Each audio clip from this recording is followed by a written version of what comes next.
Hello and thanks for staying with us. Welcome to Political Platform on Raypower Radio and Africa Independent Television, AIT. My name is Amechi Anokwe. Now, the judgment of a federal high court in Abuja ordering the Independent National Electoral Commission, INEC, to deregister 5 political parties has sent shockwaves across the country. Now, this judgment, if implemented, will have huge consequences for the 2027 general election, as the candidates of the parties will be ineligible to contest the election. The parties are African Democratic Congress, ADC, Accord Party, Zenith Labour Party, Action Alliance, and Action People's Party, APP. The parties have rejected the judgment and will appeal. They point out machinations by the ruling party to dismember the opposition to pave the way for its easy re-election in 2027. We'll be giving you the legal and political implications of that judgment, which provide the political background also to it. It has wider implications. We will be joined by Sam Karubo. He's a senior advocate of Nigeria, who's well-versed in electoral jurisprudence. We will also examine the announcement of former Transport Minister Chibuike Amaechi as the vice presidential candidate of the African Democratic Congress, ADC. The party settled for the former Rivers State governor after extensive search and negotiations. We will break down the 2027 presidential election and the values vice presidential candidates as the running mate bring to the ticket of the party. Sometimes it decides, sometimes it doesn't apply much. We'll be sharing all this with you. And as you know, your views are always welcome. When we get to citizen perspectives, we'll feature them as usual. My colleagues are here with me. Uju Ejeye is there, Sholaja Simi is there, and Mustafa Mohammed also making up our numbers. Chibuike Amaechi, Uju Ejeye once said he will not indeed be a vice presidential candidate. But politicians, they always have a way of swallowing their words. I recall even Kwankwaso in 2023 said the North cannot vote for P2B. But today he's campaigning for P2B. Exactly. Atiku Abubakar said, Nasir El-Rufai at some point described Buhari as unelectable. He later worked for his election. Chibuike Amaechi also described a few weeks ago Atiku Abubakar as only good in winning primaries, that he cannot win in many elections. He's unelectable, he says. But today, he's pursuing that mandate. Well, you said it, that most times politicians say things and they eat their words, and it's been like this, like that, ever since politics came to Nigeria. Yes, his choice as vice presidential candidate, well, let's look at it first. The party may not really have a stronger person to fit in that position. And I think that he also looked at it that, look, is either I accept this thing or I will lose out. Because if the party now picks somebody else, what would he be doing there? I think that's what is nearest to his. Exactly, because that's the nearest thing to the presidency that he has had his eyes on. And I think it was only wise for him to pick it, also wise for the party to pick him. Don't forget that when he was in APC, he supported the party, he put in resources. So now you may say, oh, Atiku Abubakar is a man of resources, but Chibuike Amaechi is also a man of resources. So it's better for them, that way they can pull resources. And resources are needed to prosecute. Nigerian politics is highly monetized. Without money, you can't win an election in this country. Why are all the good men, people like Pato Tommy and all of them, not able, later Gamaliel Onasoda, why are they not able to make any inroad into Nigerian politics. Even Harry Akonde, the richest man in Nigeria at that time, tried, but he wasn't just used to that culture, having lived in the US for quite a long time. And at the end of the day, it was too murky for him. He moved back. And that was the end, never came back. So those that speak big English without the watches, they go nowhere. But Chibika Amechi some time ago said he's basically living off his wife. And you're here telling us he has resources. Well, if he can tell Nigerians that he's living off his wife, that means I'm living off my children. Shola Jason. The point you both of you just raised now, it just reminds me of what Wike, the man who succeeded Rotimi Amechi in Government House, Port Harcourt, said. He said that we need to investigate Rotimi Amechi's wife. He made grave allegations. What were those allegations? He said that every month, local governments in Rivers State were contributing a sizable amount of, I think he mentioned about 5 million every month to Amechi's wife. Those were his allegations. So maybe indeed, Rotimi Amechi is living off his wife. But I'm just bringing to the fore what his successor. Are you reaching that conclusion? No, I'm bringing to the fore what his just successor. trying to connect the dots. That's what his successor, Wike, said. Whether he said it based on political animosity, but remember he came into Government House and probably looked at the books and probably now said, local governments, what happened? So that's for 12. Or it ended as mere allegation. That's what I'm saying. Yeah. I'm saying I repeated it 4 times. I used the word allegation. Yeah. Because if he's saying he's living off his wife and he was in government and his wife is the one taking care of him now, that's his decision. Back to the key issue of what has occurred. It's quite interesting because on a day, I know we'll still get to what the judge said in the case that, has pulled the rug seemingly under the feet of the ADC. On the day that they were announcing Chibika Amechi as the running mate, the judge, is doing all of this. So I'm thinking that it's a good one for the ADC, probably when they go into the other matter, get into the court, because Rotimi Amechi, plus or minus, if you look at the results of the primaries of the APC in the last election, in the last primary. Was this second he came out third?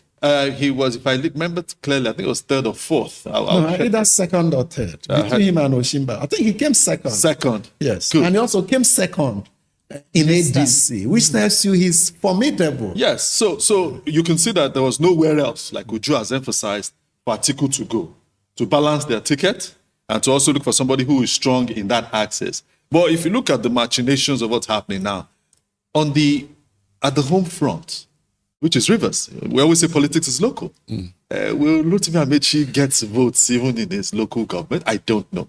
Because his successor is claiming that he has a rainbow coalition that has garnered everything in Rivers, mopped up APC, mopped up Remember PDP. also that he's also was his boss at some point. Yes. 8-year governor, 8 years minister of transportation, 8 years speaker. Way back.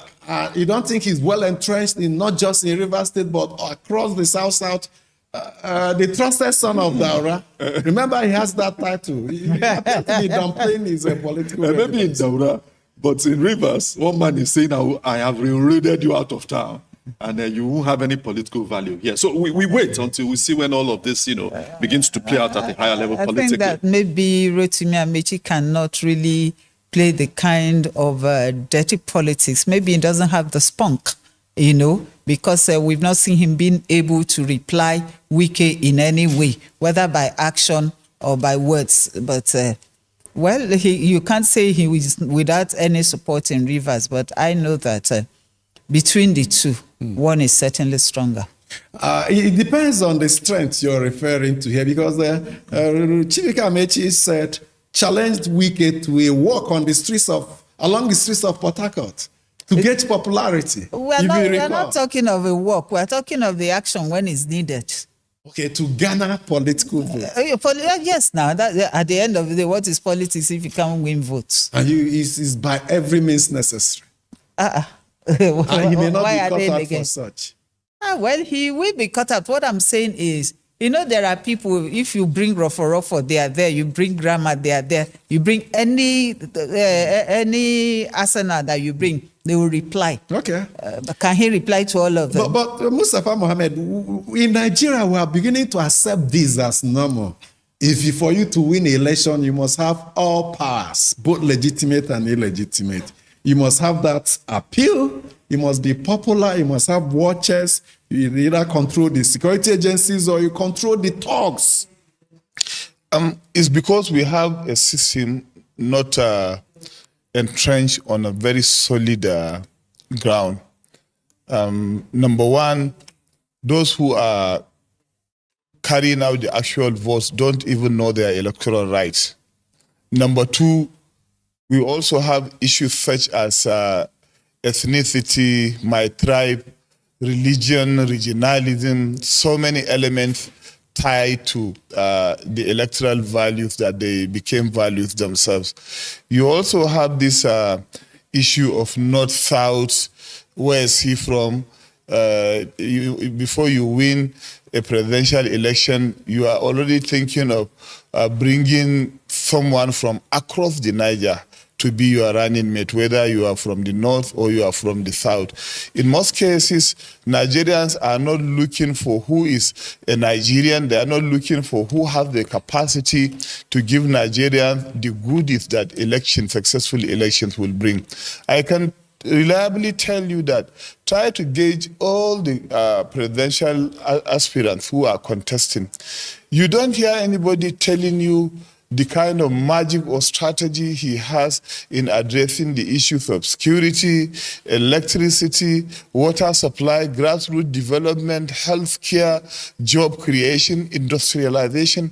All the developmental elements are not what you hear from the aspirant.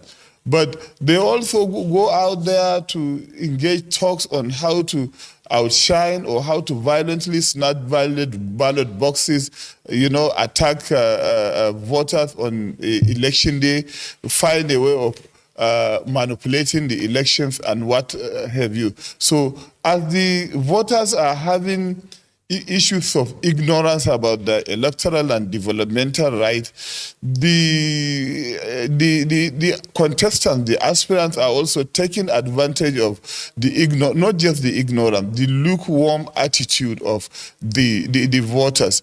Tell me, in which part of this country, how many percent of the communities, whether in states or constituency or senatorial district, that people who have elected particular persons have given a feedback whether those people who have promised X, Y, Z have delivered. And this is how we've been going since 1999 till date. And even when the next election comes, nothing changes. And we'll have to change that. Yeah. Now, the ADC, in the choice of Chibika, in fact, for every political party, the running mate brings in a lot of value into the ticket. You can use it for balancing ethnic, religious, geopolitical. Yes. Think of Atiku Abubakar settling for Chibika Amechi, Atiku from the northeast. You needed someone from the south. Take a look at the southeast. Southeast has a prominent presidential candidate. So if you pick someone from there as a running mate, it may not fetch much. Take a look at the southwest that has a presidential candidate. So it will be a no-go area. Yeah. It appears that it was only the south that has no players. Yeah, so those in ADC would have done their little mathematics. But you see, if we get a prominent person from the south, we can be sure we can pinch a lot. You see, the biggest problem they are bound to face is that they came into the ADC very late. A party like the APC is solidly entrenched on ground with a lot of supporters all over the country. Both Amechi and Atiku had their reasons that forced them to leave the People's Democratic Party very late and jump into the ADC. You cannot just wake up overnight and decide that you're going to contest on this party and get all the votes across the country. Of course, Peter Obi has entered another party, but the followership, the cult-like followership of Peter Obi is not based on political party. It's based on personality, belief, and the capacity they felt he has to deliver some of these goodies. So no matter what Peter Obi does, which party he goes, those who believe in him, they will still vote for him. You know what happened during the last general election. But I don't see those who had supported Atiku in the past jumping from one party to the other because Atiku Abubakar or Rotimi Amechi has entered to join Atiku. And you know, the population of Niger Delta compared to the population and electoral values of other states like or other regions in northern Nigeria, the population is, I can tell you, very scanty. The southeast Igbo land can be small, but that's not right at all. What do you mean by scanty? You are talking about numbers. You are talking about population. You are talking about numbers. Those, if you look at the statistics, the votes that usually came out from Niger Delta after every election since 1999 cannot be said that it's as much as either the southeast or the Yoruba land or the northern Nigeria. But you see, how you know, the but south certainly have not more scanty. voting population than the southeast. in the southeast, there's this apathy. They may have their reasons why the people in the south is hardly do not like coming out. But I also want to tell you that most of the Igbo men and women hardly stay in the south. They live in other parts of Nigeria. And that was what they show everybody when they voted for Labour Party in Lagos and they shook the presidential election. They can do that in Sokoto, Borno, Kano, and other places. Let's come to Shola. The choice of a South prominent politician for Atiku Abubakar. For the for the NDC, it was the Obedient movement versus the Kwankwasia movement. Two biggest political movements in Nigeria coming together. Then the APC, the Muslim ticket, will it continue? Would the president want to satisfy West standards, international interests, or will he say, this is the winning ticket in 2023 I'm going into in 2027? Perhaps one may begin to wonder, why has he not openly made a statement about his own running mates? He can't. The president cannot do that at this time. Like from what we see, Mustafa is at the villa. He covers the office of the vice president for AIT. And he tells us and lets us realize that, look, this man, Senator Kashim Shettima, he seems to be on ground with his boss, representing his boss at every function that his boss delegates to him and doing it very well. And still saying, look, my boss is rearing to go in 2027 and we are in the same boat with him. But, politics, a day is just, is a simple thing in politics. The chances, from what I see, of President Tinubu dropping Kashim Shettima as his running mate in next year's election, for me, from what I see, the chances are very slim.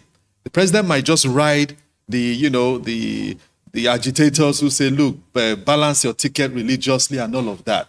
But you know what I keep saying? I've said on this program before that this country, we have used religion, unfortunately, to be cloud. But those are the realities of the times. Because if I go back to what happened in the same Lagos where Tinubu, was governor for 8 years, many may not know. But the best time in Lagos ever was when two persons of Muslim extraction ran that state. Jakonde and Rafiu Jafojo. And nobody was... See development, houses, roads, schools, everywhere. So the present set of political elite, like Professor Patu Tomi told you yesterday, have done a lot of things that make us to lose faith in the system, where people just begin to look at what religion, where do you go on Friday, where do you go on Sunday? And those are the unfortunate things that determine a lot of things. It never used to matter. So I think strongly that we should not wish away. Atiku has done his own bit. What did he do? 2019, he went for Peter Obi as running mate. In 2023, he went to the South, picked someone who is seemingly, so they say, of Delta Igbo extraction. That's how they say, Ifeanyi Okowa.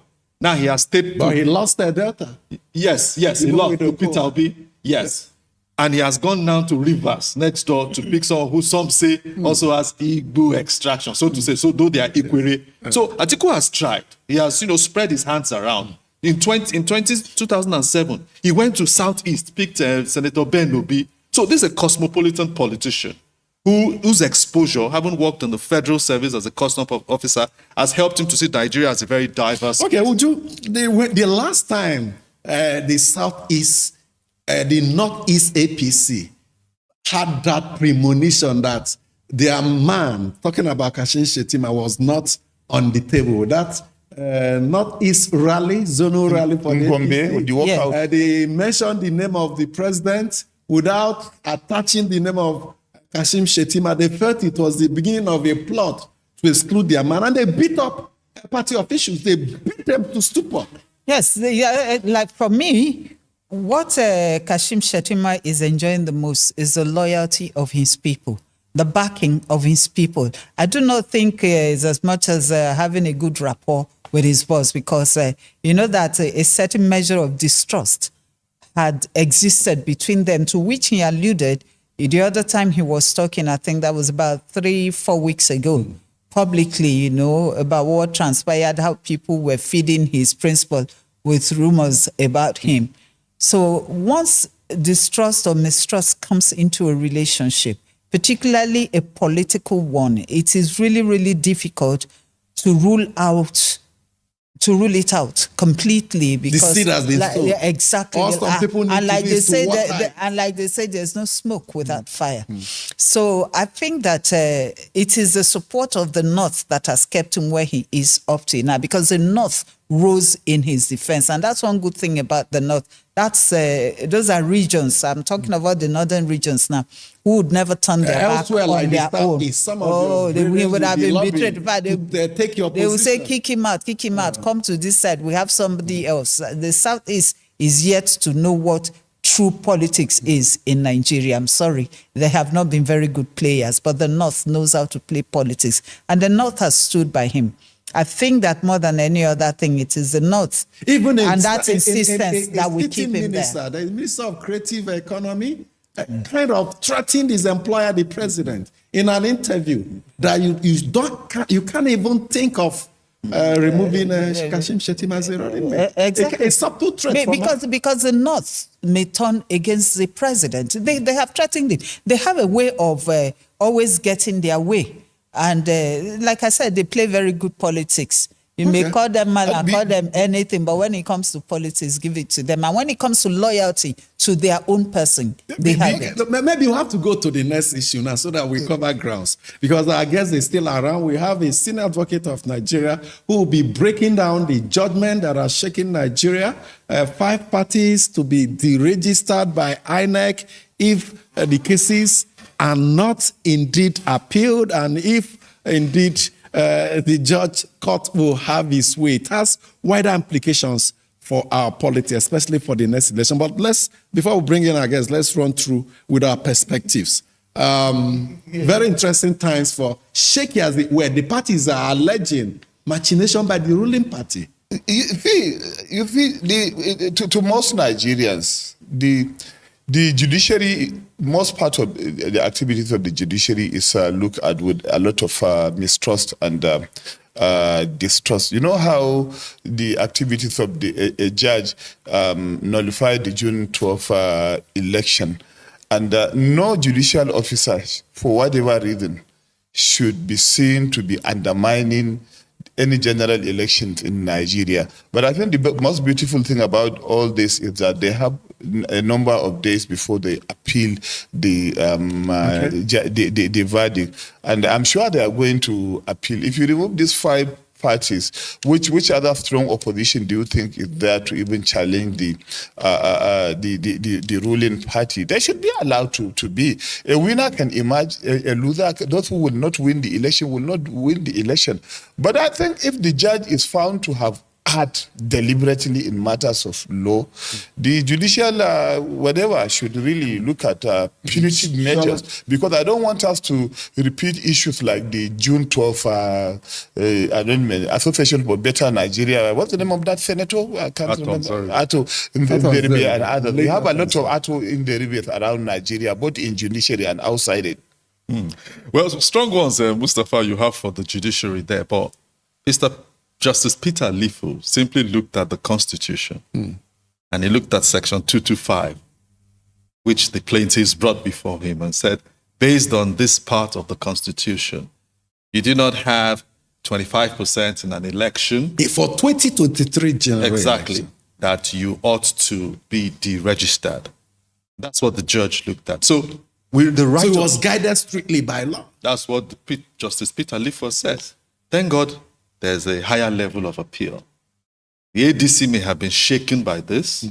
In fact, its spokesperson, former Minister Bolaji Abdullahi, has said, no, we disagree with this. When you disagree with a judge, like our colleague normally tells us on this program, even if it's a judge that took champagne, whiskey, vodka, mixed everything together before coming to chambers and makes a pronouncement that you accept that pronouncement, then go higher. So the ADC needs to run quickly now to the court And they of said appeal they will do that. so that they can get what they think, what they believe is judgment that will help them as a party participate in this election. Very important. Would you? I think that some persons have come to say, look, what the judge said is not quite correct. Because if you recall, Leke Abejide won a rep seat, a federal lawmaking seat. In 2023? Yes, on the platform of the ADC. And I think another lawmaker in the Southeast also won on the platform of the ADC. So the ADC actually won federal legislative seats and about 7 state assembly seats. So I don't know on what basis. I'm not a lawyer. I'm We wait not a for the judge. CTC of the judgment. Yes, but I think that the judiciary should be very, very careful.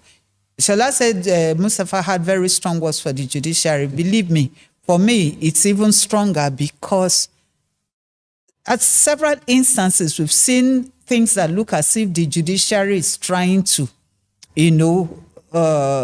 I'm trying to choose my words now, undermine Nigeria's democracy. A lot of people paid dearly for this democracy. Some of them never recovered their health from the underground Some lost prison their lives. where they were put. Some lost their lives. And it is very, very bad for us to be experiencing this kind of a thing. The judiciary has its place in the scheme of, in Nigerian, in the governance of this country, but the judiciary should be careful so that it is not seen as a tool in the hands of politicians to scuttle what a lot of well-meaning Nigerians paid for to come into existence, a democratic rule. And I think that it is always good when they give judgment for people to say, yes, this is right. Not every time controversy. Well, the issue is quite, you can say neither here nor there. And again, this would also fuel the speculation and rumors that the ruling party actually wants to institute a one-party state. Look at the parties that were put up for deregistration. It's becoming more, if you remove them, what else is remaining? It's becoming more apparent than real that it began as an allegation.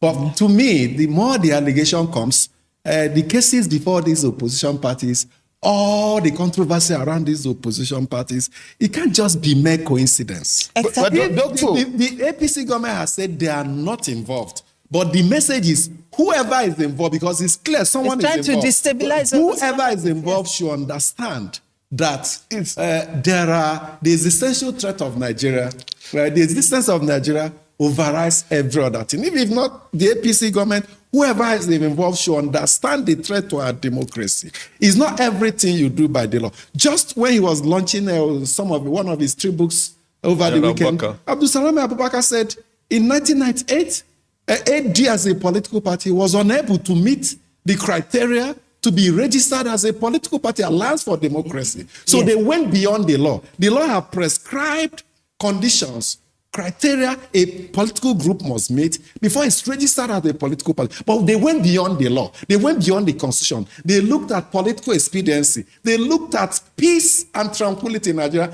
and they bended the rule. He said it last Friday, and they registered AB. So it's on that plan that message should go to those in authority now, that beyond citing laws, beyond insisting on processes, there's a bigger picture: corporate existence of Nigeria and safeguard of our democracy. But You're very, very correct. I was at INEC the night that AD was registered. I was registered as a political party. Okay. In fact, it was about 2 hours to the expiration of party registration. They filled the forms, did everything at INEC. Makamari, all of us, we were all there. I'll just quickly say that Justice Peter Lefu is a judge, and we must give him the benefit of doubt. He has given his judgment. Okay. Those who are at the higher level will look at what he has delivered.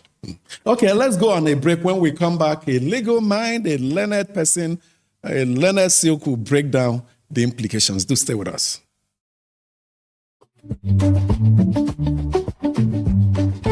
You're old enough to make decisions. You're old enough to shape the future. You're old enough to vote. If you're 18 years and above, this is your opportunity to register as a first-time voter. Your generation has the voice, and your PVC gives power to that voice. You can begin online at cvr.inecnigeria.org and complete the process at any of the INEC state or local government office to capture your fingerprint and photograph. Please note that registration closes on Friday, 10th of July, 2026. Be part of the process that forges Nigeria's future. This message is brought to you by the Independent National Electoral Commission with support from the European Union. INEC, making your vote count, consolidating our democracy. The stories now break online.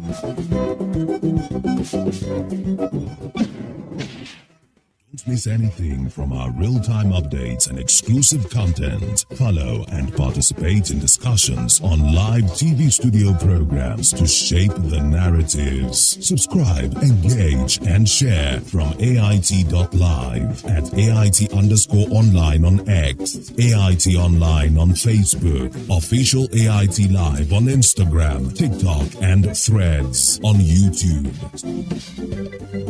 Stay connected with AIT, on air, online, online.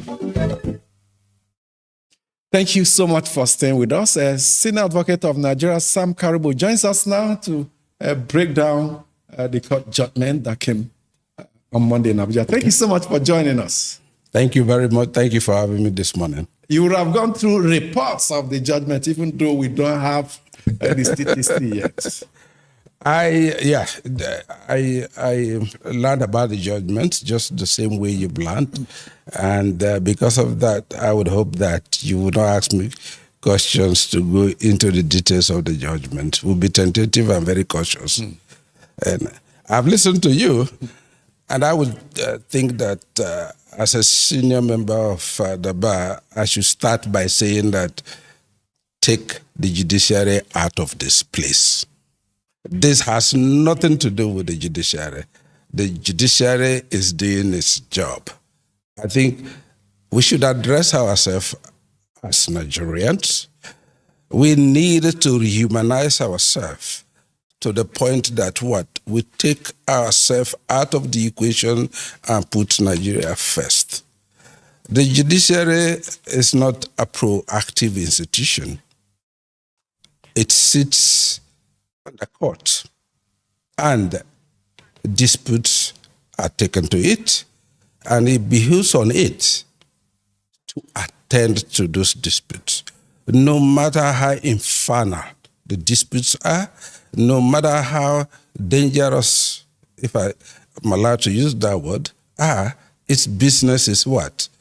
To decide the cases before them on the merits. It has no business with the morality of it.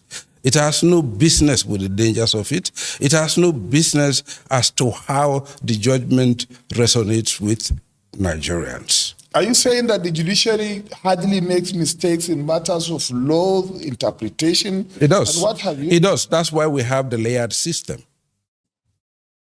The trial court can make a mistake.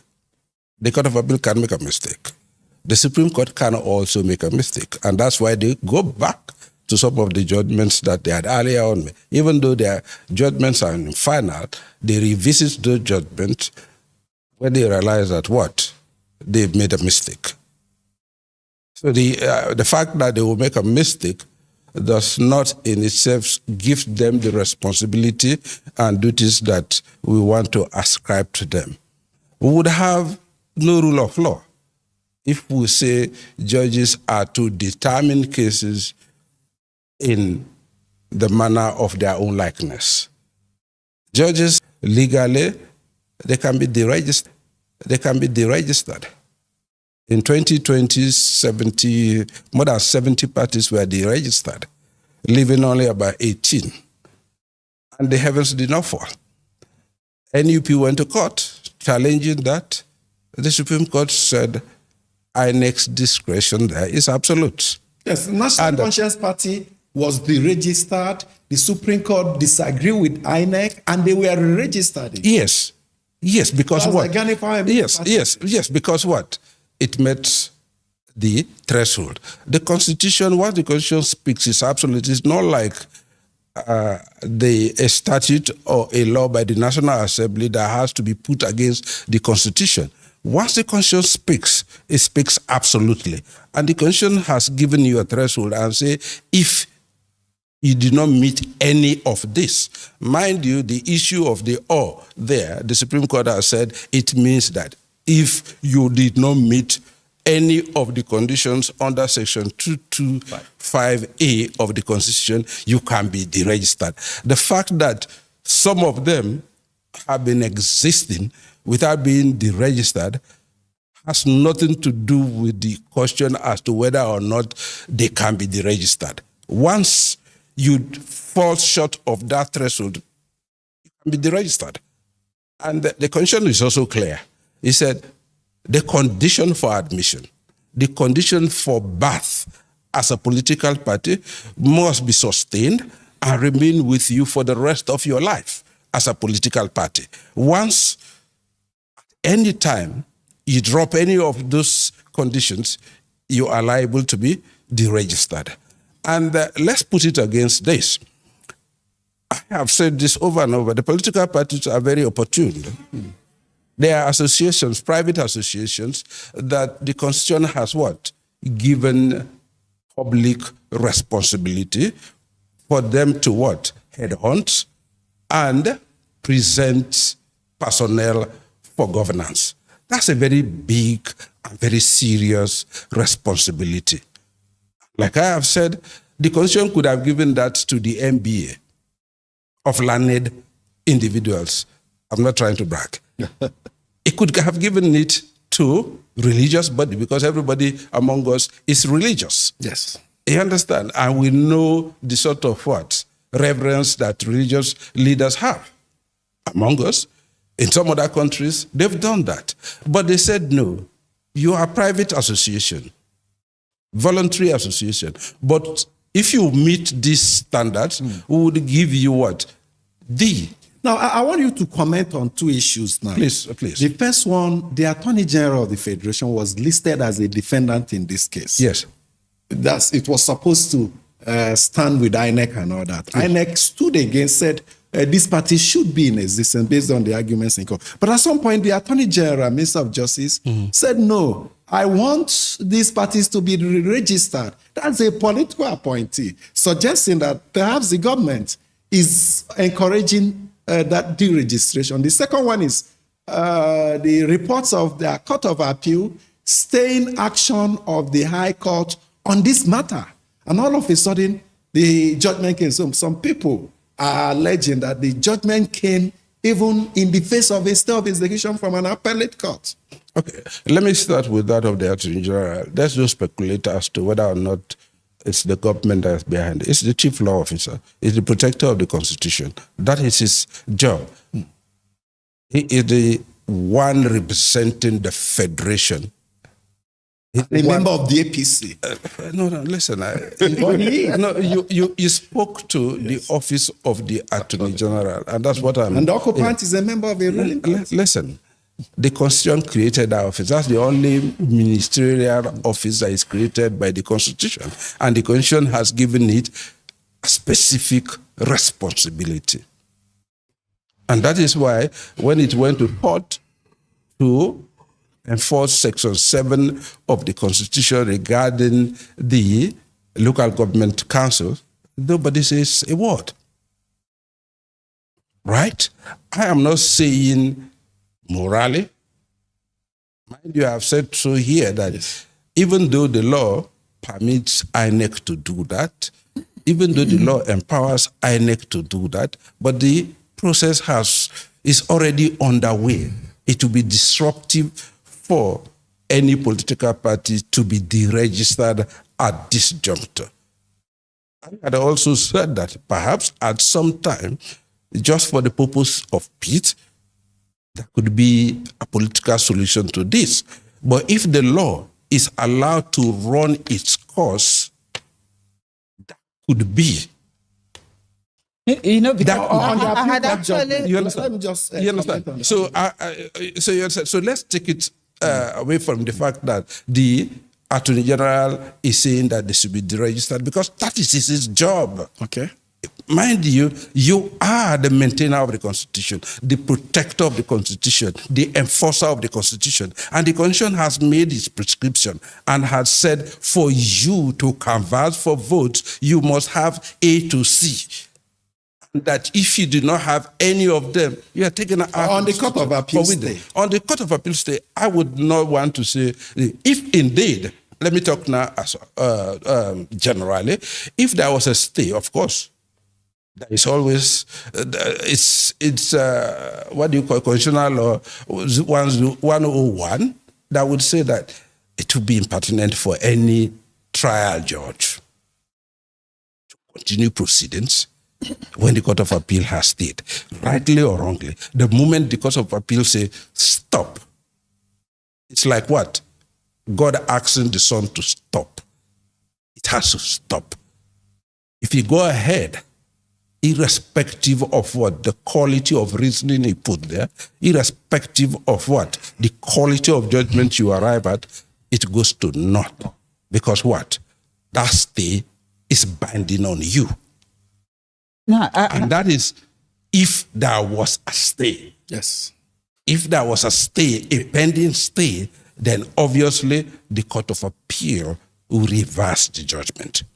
All right. Now, the Attorney General, I mean, was it really proper for him to have done that? One being the Attorney General of the Federation, who is already partisan by virtue of his being a member of the ruling party, and then asking for deregistration of these parties at a time that rumors are rife that the current administration wants to force a one-party state on the country. Was that right? I know that the law is not a moral. No, ask me legal questions. But I needed to ask you. And if I may, luckily for me, and I can tell you there, I have written a very lengthy essay to explain the office of the Attorney General so that the public will understand what it's about. More of these blames we are saying is a misunderstanding of what the office is. The Attorney General could, by himself, do that legally. To say, hey, the Constitution has said that what? If you do not meet this, you should be deregistered. He can go to court on his own. Because what? There has to be a balance between what? The philosophy of plurality, a multi-party system, and quality. The political party are by themselves have to engender quality in the governance system, not just the electoral system. They have to what? Be the other side of governance. And that is why in developed politics, nothing is written about political parties. And yet, all of these values, today we are talking about what? democratic values are all what? Generated by political parties because they take their job seriously. Political parties are supposed to be what? The foundation of all public morals. Their job is 24/7. It is not right for us to only be talking about political party and assessing them on the eve of elections. Why wouldn't we ask what is actually the problem here when we are talking about the eve of election? We now have personalities looking for platforms to contest for public offices. They have the right. Of course. But the duties of a political party is actually to oversight governance. To seek for to effective office. see that you, as the Nigerian, has a second thought, a second view, a second perspective on any issue taken by the government. It is the other side of government. It does not have the power to act, but it has the power to contest reasons, to contest policy. It has the power to shape your mind in understanding governance and in evaluating and assessing the present government, so that by the time you have the opportunity and time to cast your vote, you already have a well-assessed value judgment as to why you don't want to vote this party again or why you should vote it again. So with all this confusion now coming in, today it's this thing with opposition parties, tomorrow it's another matter. Do you think that the Nigerian populace is being presented with a proper choice now? Because even some of the aspirants are jittery now. They can't even really prepare for their elections because they don't know what is coming up next. Now, the Holy Book says all things are lawful, but all things are not expedient. What is the expediency of this kind of judgment at this point in time? Like you rightly agreed, the electoral process has even gone far at this stage. So why don't we speak to the people who took the matter to court? Why are we blaming the court? What did you expect the court to do? And there's another matter. It's like a son taking the father to court. Asking the court to deregister NDC, another major opposition party. Forget about, no, you see, don't give value assessment. A political party is a political party. Yes. You understand? If NDC is a big party, we would know it's what at the polls. And mind you, it's being deregistered because of its poor performance at the polls, assuming. You understand? So let's don't start naming political parties here. Let's emphasize this. Let me go back to my point. We have said this one here, and I think we even had a longer discussion on it to say, I do not see that happening. Because what? It will be too disruptive. And mind you, we also have to put against what? The right of Nigerians to make choices. That choice has to be expansive. Okay. That choice must not be constricted. That choice must be democratized. You've mentioned, Senior Advocate, you've mentioned Nigerians. You said about 5-6 times. Yes. That Nigerians must have confidence in the process. Yes. In its electoral system. Yes. There's an area I want you to look at. You're an officer in the Temple of Justice, a senior one. Please. A silk. Yes. What's your perception, sir, about this notion about what some Nigerians say? They write to us on programs like this. They air their perspectives in the newspapers. Yes. The optics of the executive branch seemingly catering to everything about the judges. Houses are built for judges. A governor goes there, brags about it, cuts the tape. Chief judge is standing by his side or her side. Houses are built. A minister says, we are doing this for this. How does this help? Because I'm looking back at what has happened. It undermines the independence of the judiciary, no doubt. And it is because we are also not helping the judiciary. Who is the day now, sir? As Nigerians. Because The judiciary is supposed to be an independent arm of government. Of the three arms of government, it's even supposed to be the most powerful one. Definitely. But it's the least attended to. But let me make one clarification here. In the case of the FCT in particular, the judiciary cannot build a house for itself. The National Assembly cannot build their houses for themselves. Every federal institution, every federal organ that wants to build any structure in Abuja, he has to go through the FCDA. Approval. Not for approval. For the structure. So is it by law or by law? practice? By law, but that's Does that law not undermine the independence and autonomy of these two separate Change entities? to answer that question. Change it. Go and look at the way FCT is configured. The development and infrastructural development of the FCT is statutorily what? Assigned to the FCDA.